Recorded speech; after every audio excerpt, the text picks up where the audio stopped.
On June 4th, 1976, the Boston Celtics faced the Phoenix Suns in the 5th game of the NBA Finals. Later, many would simply call it the greatest game ever played. That was the greatest game I've ever been involved in. I remember it started one day and ended the next. You know, it was after midnight before it was over. It was like 3 games in one almost, you know. Everybody was just exhausted emotionally and physically. That championship series did not mean nearly as much to the Celtics as it would have meant to the Phoenix Suns. Heavily favored Boston had grabbed the first 2 games of the series before being stunned 2 straight in Phoenix. And as the venue shifted back to Boston Garden, each team was set to battle for the series lead. It would turn out to be a battle no one could have ever imagined. From the opening tip, Boston took control of the contest and quickly built what appeared to be an insurmountable lead. The fast start had Celtic faithful calling for the Suns to surrender and had the Celtics looking for more.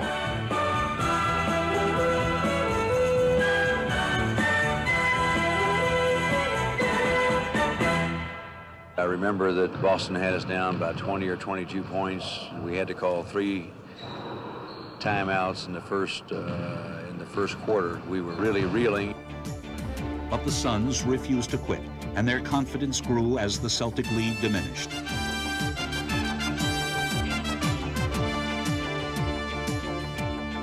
As history would later show, this game was far from over. Once Phoenix got close, Boston was unable to shake them. And when Paul Westphal hit this driving 3-point play, the score was tied at 94, and the comeback was nearly complete.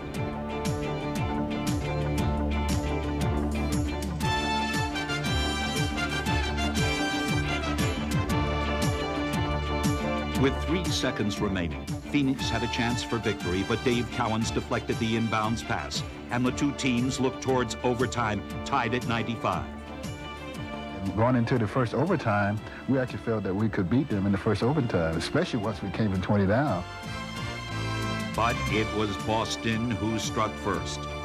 And with Phoenix quick to answer, the chase was on. There were so many highs and lows. You thought you had it won, and all of a sudden you were elated. Within a second, it would turn around and you felt you were defeated. As the end of overtime approached, the score was still tied, but this time Boston would go for the win. Nelson, he waits, they set it up. It comes to Havlicek, deep in the corner. Havlicek's shot is not good. Second overtime coming up. As the 2 teams staggered into a second overtime, the pace raced faster. And you can feel the tension in the Garden start picking up and picking up. There was a lot of tremendous individual plays in those overtimes. By the end of the second OT, the challenge came not only from each other, but from within. 15 seconds to go. Phoenix down by 1. Here's a steal by Westphal to Van Arsdale to Perry. It won't go. Perry gets the rebound. Perry from the corner scores it. Curtis Perry scores it. 5 seconds to go. Oh, I don't believe it. I do not believe it. But Boston would still have one more shot. The guy we were most concerned about was Havlicek, and we wanted to have help, and I'll be a son of a gun if he didn't break loose. He's coming around to the left. The shot is good. The shot is good, and that's it. The ball game's over. Hold the phone. The Celtic fans are going bananas. The game is not over. I don't think the game is over. There's 2 seconds remaining, I do believe. I remember thinking that we won, leaving the floor after that second overtime, and realizing that there was 1 second left on the clock, and they brought us back out.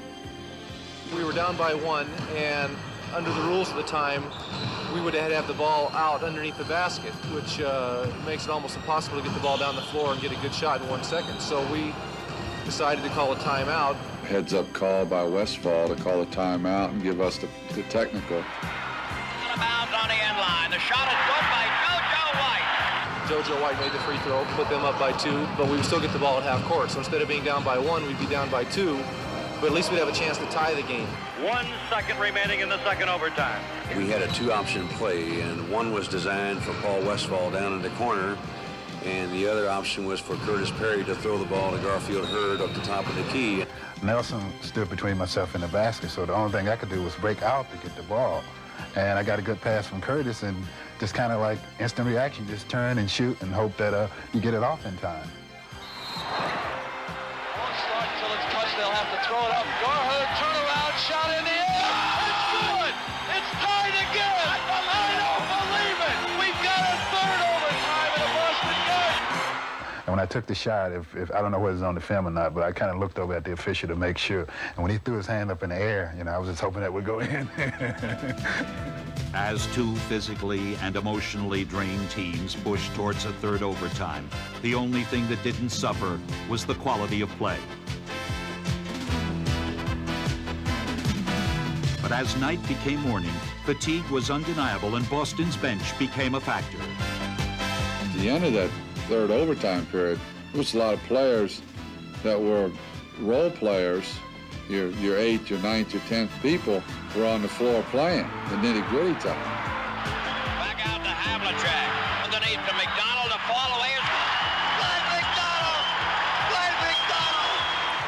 But to counter Boston's depth, Phoenix reached deep inside. To the credit of our players, they never gave up. I'll say one thing about that 76 team. They refused to quit. In the final seconds, the Suns again closed within 2 points. And at this juncture of the game, anything seemed possible. But Westphal and the Suns would come up one miracle short. The Celtics would take a dramatic step towards their 13th title by winning the longest game in NBA Finals history.